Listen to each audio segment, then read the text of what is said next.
Լիլիթ Գալստյան, բայց մինչև Տիկին Գալստյանը կմոտենա ամբիոնին, ասեմ, զգուշացնում եմ, անկախ նրանից, թե ամբիոնից ինչ է հնչում, դահլիճում լռություն է, բանախոսի հետ չենք խոսում, չենք արձագանքում։ Սիրելի հայրենակիցներ և գործընկերներ, խոսելու եմ այս օրերի ամենահրատապ թեմայից, այսպես կոչված խաղաղության դարաշրջանից, որը իշխող քաղաքական ուժի և նրա առաջնորդի կողմից որակվում է որպես կայացած և դարակազմիկ իրողություն։ Հիմա մի քիչ ժամանակագրություն։ Վաշինգտոնից ընդամենը 20 օր անց Շանհայի համագործակցության կազմակերպության համաժողովում Փաշինյանը հետևյալ արձանագրումը արեց. Ադրբեջանի նախագահի կողմից օգտագործվող բառապաշարը մեր կողմից չի ընկալվում այն տրամաբանության մեջ, որը մենք համաձայնեցրել ենք Վաշինգտոնում։ Հիշեցնեմ, որ վաշինգտոնյան փաստաթղթերի թանակը չչորացած Ալիևը հայ հասարակությանը անվանեց հիվանդ, պնդեց սահմանադրության փոփոխության խնդիրը և հայտարարեց. ուժով էլ լինի միջանցքը վերցնելու ենք։ Սիրելիներ, պաշտոնական Ադրբեջանի այս և այլ հայտարարությունները ոչ միայն խաղաղության մասին չեն, այլև անհամատեղելի են ՄԱԿ-ի կանոնադրությամբ և Հելսինկյան եզրափակիչ ակտով ուժի կիրառման կամ սպառնալիքի անթույլատրելիության սկզբունքների հետ։ Դարակազմիկ որակվող խաղաղությունը մեր աչքի առջև փլուզվում է և դրա արձանագրողը ինքը իշխանությունն է։ Օրեր առաջ ԱԺ փոխոսնակը ինձ հորդորեց չվախեցնել հայ հասարակությանն ու չբարձրաձայնել Ալիևի խոսույթն ու հաստատումները։ Սխալվում եք, պարոն Նայք, խուլ և կույր ձևանալով սպառնալիքները չեն չեզոքանում։ Իսկ Ալիևը շարունակում է հոխորդ տալ, թե Սյունիքը Ադրբեջանից խլված տարածք է, պնդել, որ համաձայնագիրը արտահայտում է Ադրբեջանի և Հայաստանի միջև հարաբերություններ կառուցելու Ադրբեջանի տեսլականը։ Օրերս ՄԱԿ-ի 79-րդ նստաշրջանում, անդրադառնալով Ալիևի հայտարարություններին, Փաշինյանը կիսադատարկ դահլիճում այսպիսի հռետորական հարցեր հնչեցրեց։ Իմաստ ունի, որ ադրբեջանցի գործընկերս պարզաբանի, թե ինչ նկատի ունի այդ արտահայտությունը օգտագործելով, խոսքը Զանգեզուրի միջանցքի մասին է, որովհետև հայաստանյան իրականության մեջ դա ընկալվում է որպես տարածքային պահանջ Հայաստանից և կոնֆլիկտային խոսույթի հետ է ասոցացվում։ Իդեպ Ադրբեջանի նախագահը տարբեր ատյաններում և ամբիոններում խոսում է նաև Հայաստանի կապիտուլյացիայի մասին։ 2 օր առաջ Բրյուսելում դարձյալ վրդոված նույն հարցից Փաշինյանը հայտարարեց, որ Զանգեզուրի միջանցք խոսույթ ընդհանրապես չկա և գոյություն չի ունեցել։ Անկեղծորեն հրաշալի է, եթե սա է իրականությունը, նաև սա է համայն հայության ցանկությունը։ Բայց չգիտես ինչու Վաշինգտոնյան հանդիպմանը Փաշինյանը չհակադարձեց և լռեց, և Թրամփը հետևյալ միտքներ ասում։ Armenia is also creating an exclusive partnership with the United States to develop this corridor, which could extend for up to 99 years. And then they promise in 99 years they'll extend it, right? You'll promise. Armenia is also Թարգման եմ, Հայաստանը բացառիկ գործընկերություն է ստեղծում Միացյալ Նահանգների հետ, այդ միջանցքը զարգացնելու ուղղությամբ, որը կարող է տևել 99 տարի, իսկ հետո խոստանում են, որ կարող է ընդլայնվել։ Այնուհետև շրջվելով Փաշինյանի կողմը ասում է, այնպես չէ, դու խոստացել ես։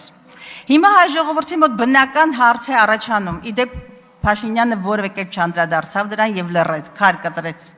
Հիմա հայ ժողովրդի մոտ բնական հարց է առաջանում, ի վերջո, ինչ եք բանակցել նախաստորագրելուց առաջ։ Եվ միթե պետք է հասնել ՄԱԿ-ի բարձր ամբիոն կամ ԵԽԽՎ այս հռետորական հարցերը հնչեցնելու համար։ Երբ պահանջում ենք մանրամասնել թրիփի դետալները, հենց սա նկատի ունենք։ Երբ պնդում ենք, որ միջազգային ատյաններից հարցերը ետ քաշելը մեր մեջքին հասրած դաշույնն է, սա նկատի ունենք և թուլացնում է մեր դիրքերը։ Երբ ասում ենք, որ ագրեսոր ցեղասպանին չի կարելի լեգիտիմացնել, հենց սա նկատի ունենք։ Մի ցավալի դիտարկում էլ։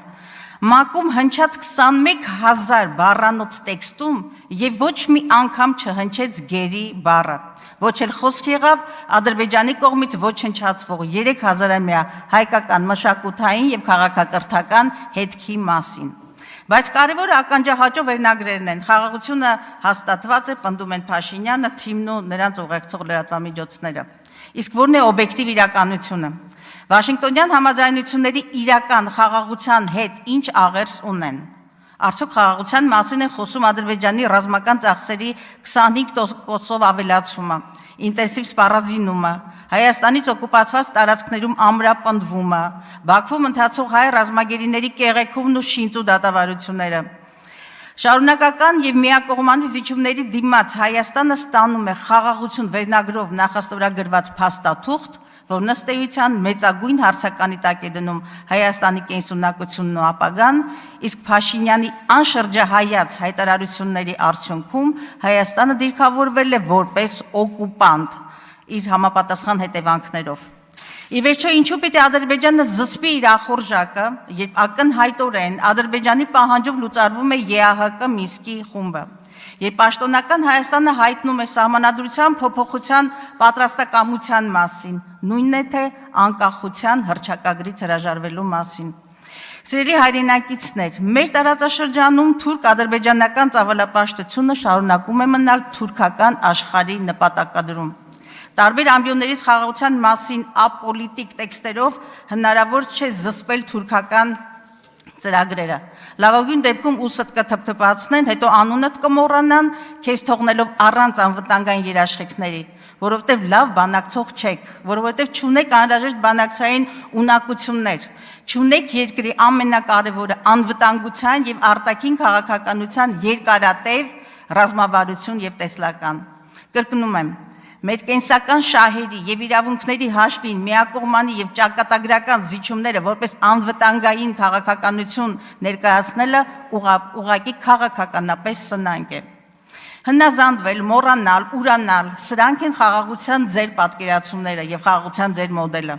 Հրովարտակներ իջեցրեք, փորձեք ջնջել Արարատը, դասագրքերից հանեք ազատագրական պայքարը, Մաշտոցի փոխարեն QR կոդ դրեք, կայսրական համարեք մեր հայրենասիրությունը, հոգեբանական եւ տեղեկատվական տերորի ենթարկեք հասարակությանը, բանտերը լցրեք քաղաքական ընդդիմադիրներով, հետո ասեք, բա ինչի հեղափոխություն չեք անում, երկիրը ոստիկանական բռնություններով։ Սա է, ատելության խոսքով խլացրեք ազատ միտքը, կուսակցություններ փակեք, դատախազի ու դատավորի դեր ստանձնեք, այս ամբիոնից դատավճիռ ներկայացրեք, եւ միթե ակնհայտ չէ, որ այսպես կոչված 4-րդ հանրապետությունը, մեր խորհրդանիշների դեմ պայքարը, հայ առաքելական եկեղեցու ասպատակումը, նոր գեղագիտության սահմանումը, գրաքննությունը, բռնաբարվող արդարադատությունը, ողբերգականորեն Արցախից հրաժարումը, մի խոսքով,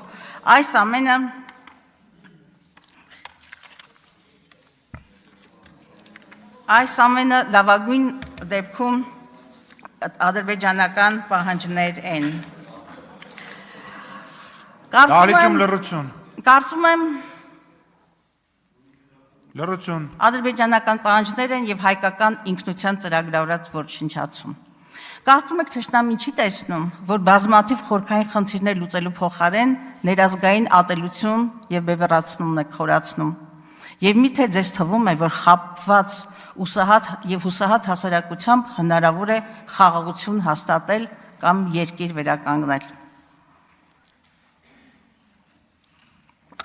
Անտեսլական ու նվաստացած ազգը ոչ թե խաղաղություն, այլ կապիտուլյացիայի կրողն է։ Իսկ խաղաղության վերնագրով թուղթը ընդամենը ներքին սպառման նախընտրական ապրանք է, անվտանգային 0 երաշխիքներով։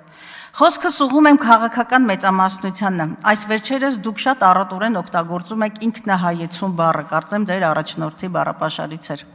Փորձեք կողքից նայել եւ հասկանալ, թե ինչ է կատարվում ձեր շուրջը եւ առհասարակ աշխարհում։ Հիշեք, որ այն ամենը, ինչ ունի սկիզբ, ունի նաեւ վերջ։ Երեք այս ամբիոնից կառավարության ծրագիրը ձախողած թիմի առաջնորդը հոխորտում էր, թե ընդդիմությունը անելիք չունի։ Լավ, ասենք թե չունի, բայց դուք որ իշխանություն եք, դուք որ պատասխանատվություն եք կրում, որն է ձեր անելիքը եւ հատկապես ձեր հետագիծը, ասեմ, այդ հետագծում վերջին 100-ամյակի ամենամեծ ողբերգությունն է Արցախի հայաթափումը, որը ոչ մի հրաշքով չի ջնջվելու ձեր քաղաքական եւ ձեր անձնական կենսագրությունից։ Հաջորդ ելույթի համար Գառնիկ Դանելյան, համեցեք պարոն Դանելյան։ Դահլիճում լռություն։